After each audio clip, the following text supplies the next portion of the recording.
Hello guys, you are welcome to the video today. So I think before you watch this video, you might watch my previous video which is related to 6.1.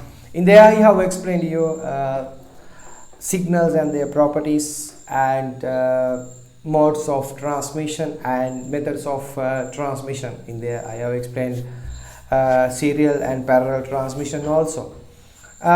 If you didn't watch those two videos, please go to my channel and watch them and join with this video. Then you can cover your syllabus. Then you can find the answers easily in your examination. So in here, I'm going to explore signals and transmission media. Before I explain about transmission media, so I'll teach you special things that you must know about networking. Right? Let's move to the slide.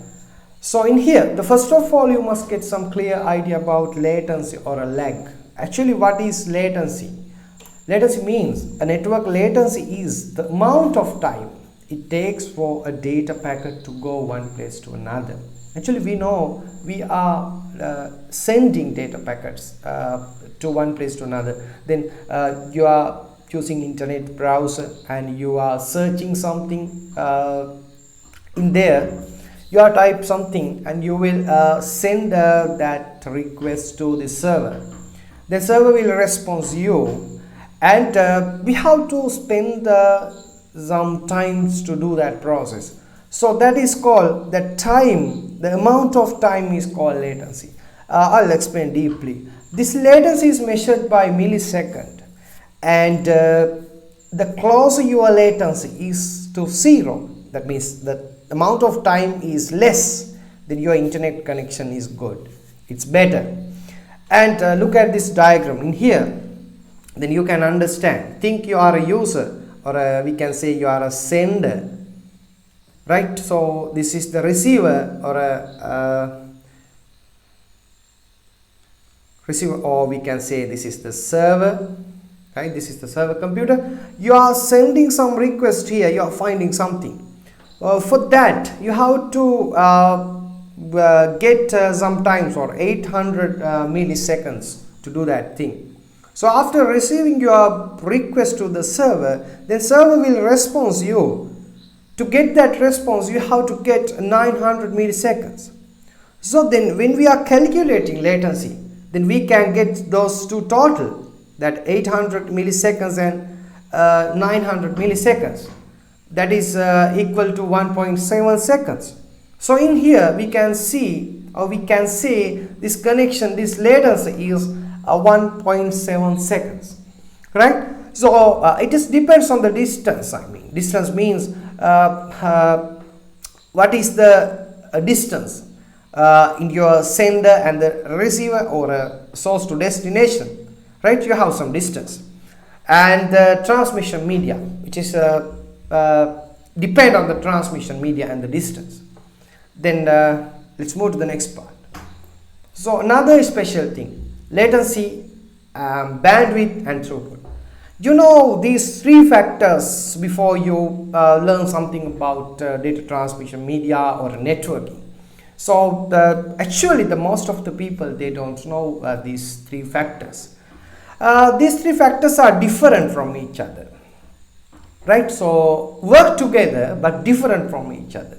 So look at this one. So what is bandwidth? In here I have drawn some picture to clean this idea. So bandwidth means, think this is the transmission media, this is the width of the transmission media, right? So if the width is high, then your transmission media is very good, because you can transmit a number of data at a time. So if your bandwidth is less, then your, a number of data that you transfer at a time is less. So that's why we can say the narrower the pipe, the less data allowed to travel back and forth through it. And the wider communication band, the more data that can flow through it simultaneously. But case is, if you fulfill these two tasks, and latency and the bandwidth, but you have to think about another thing, it's called throughput.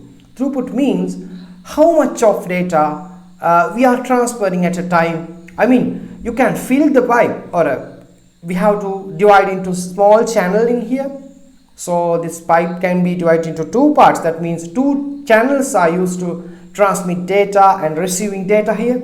So then that is the width is there. Then throughput is called a number of data, how much of data you are transmitting at a time. Here in this black color image, then you can see this one, then you can understand what is throughput. Then if you are focusing your eye for this diagram, then you can remember these three factors without writing anything. So what is latency, then what is bandwidth, and what is throughput? Sometimes we are using internet connections without paying bill. In there we have to waste some time. Our internet connection is too low. Sometimes they control the throughput, or bandwidth is not changed there, then throughput will be controlled. That's why we have to pay, and we have to increase the throughputs once again. So that's the thing, right? So I think you understood this one. So let's move to the next part, the further explanation. So latency is how fast data packets inside the pipe travel from client to server. Actually here, so when I explain this one deeply, that means this is the client. Then you can say this is the transmission media, and this is called the server. We are using client server architecture, source to destination. So this is the transmission media which is used to transmit data. Right, in here you are creating some data packets, then you will send these data packets through this transmission media. Think, you are starting that thing 12, and in here you are receiving that one 12.05, that means seconds. So that is the latency, right? So that means how fast, that is also the speed of the data passing through the transmission media, travel from client to server. And packet latency depends on the physical distance. Actually, this depends on the physical distance. So physical distance, it can be 1 kilometer, 2 kilometer, or 1,000 kilometers, or 1,000 kilometers away from the country, or then we can get something. So packet latency depends on physical distance. That data must travel through cords or networks and the like reach its destination. So we can think. So throughput means then we have some width, that means we have some bandwidth in our transmission media. It's the volume of data, a volume of data that can be transferred over the specified time period can call as throughput. The previous part I have explained it. Next, move to the next. Then here, so we are going to learn something about noise in networking. So actually this is very good point. Noise means, so when we are trying to send some special signal, right, think this is your original signal, you have to pass us, right, this is your original signal, right. So when you are transmitting through the transmission media, right, there are some unwanted signals mixed with it. Then your signal will change. The shape of the signal will be changed. This is the receiver's end. Right? Then you look at these two signals are changed. Right? So because of the noise, the unwanted signals interferes with our original signal. That is simply called noise. Let's learn. In networking, noise is unwanted signal produced in the transmission medium, and that interferes with transmission signals. So look at this diagram to clean your idea once again. So here you have transmitted signal. It's a shape of it. In here, another unwanted signal interferes with it. So it is a green color. And you can see the receiver's end and transmitting end, that means point 1 to point 2. then you have to receive similar signal if you want to keep the accuracy, but in there it has changed. That's why we can say noise is affected for the original signal. That is actually a disadvantage of the networking. So let's learn one by one what type of noise that we have to face when we are transmitting data. Right? Next, move to the slide. So here, what are the type of noise? Noise can be categorized into four types. One is thermal noise. Then I will explain what is that. And second one is induced noise. And third one, crosstalk noise. And fourth one, impulse noise. Shall we read with me those four thermal noise? Those four noise types. The one is thermal noise, and the other one induced noise, and crosstalk noise, and impulse noise. So one more time, shall we read with me? Thermal noise, induced noise, crosstalk noise, and impulse noise. Let's learn one by one. Right, let's see what is thermal noise. Then you can see some diagram at the bottom of the slides here. So what is thermal noise? Actually, we know we are transmitting signals with the help of the circuits. When the circuits are working, it is generated random of electrons in a wire. So when we talk about this transmission media, so you can see, right, so random electrons are generated in the transmission media or a wire.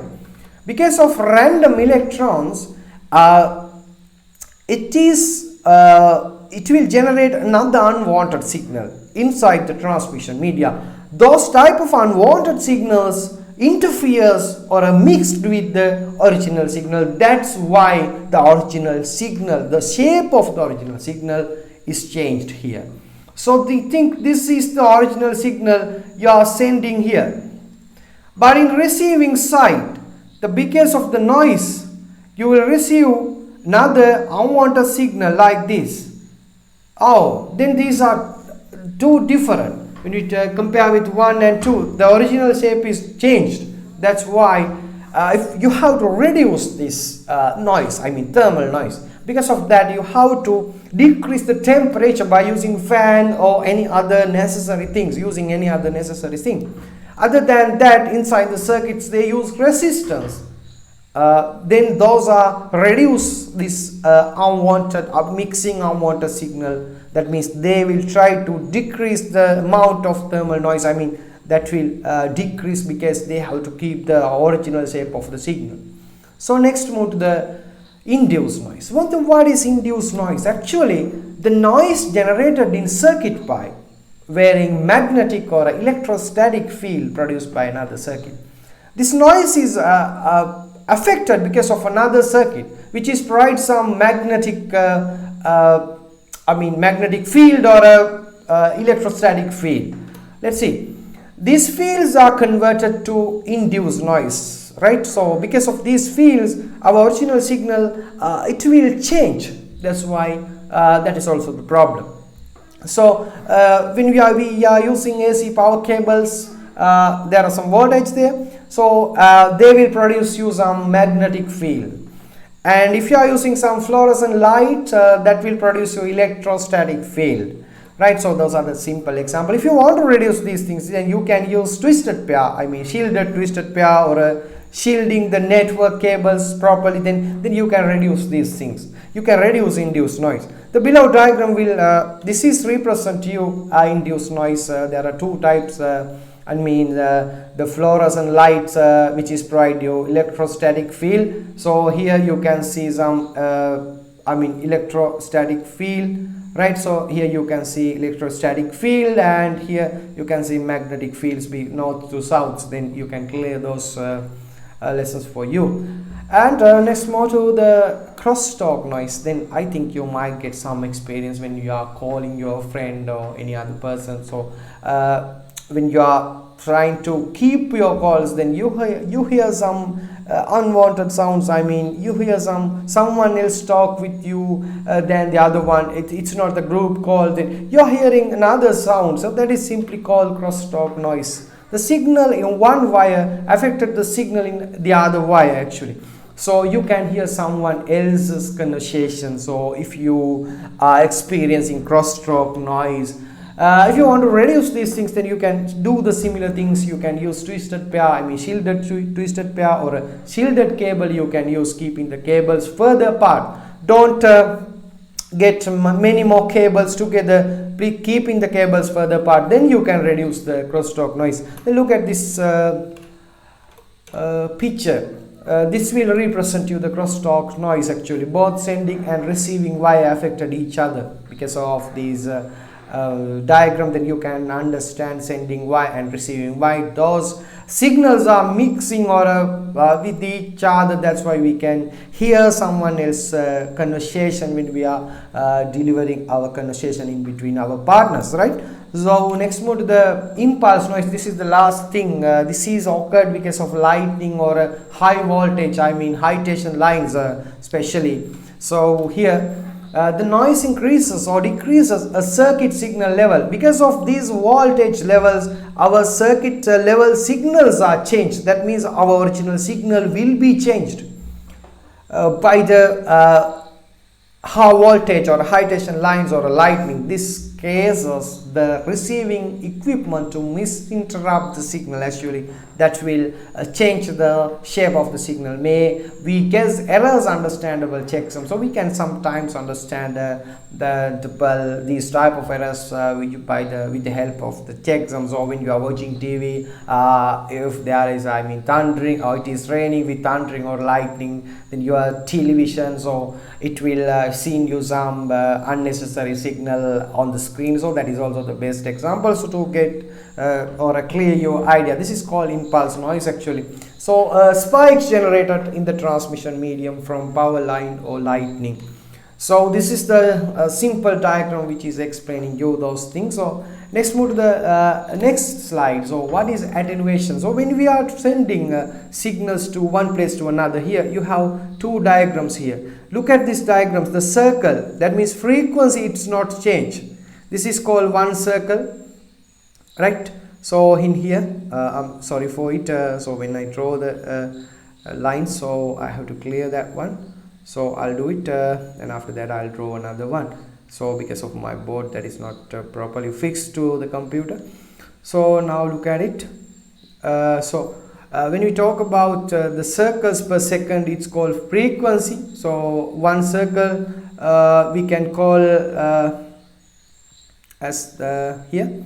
So if you are talk about one circle, so this is the one circle and this is another circle. Then look at, you can count the circles, or the circles, or it's a wavelength, it's not change, but the signal strength is changed as a curve here.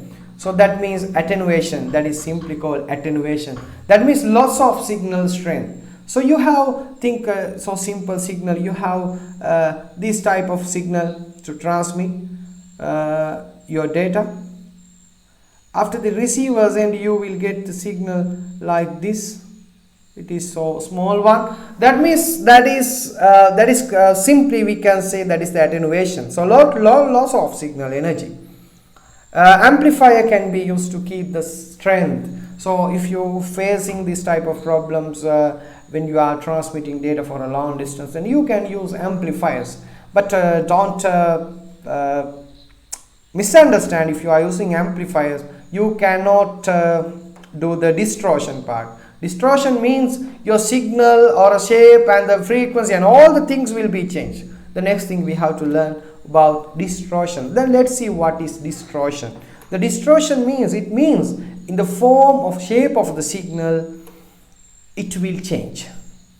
Then you can see this diagram. This is the shape of the first signal and this is the shape of the another signal. Two shapes are different from each other. That means in here distortion occurred. But because of the amplifier, this signal strength is not changed. Strength it has increased. But case is, it's not the original signal, distorted output of an amplifier. Then you can remember two parts.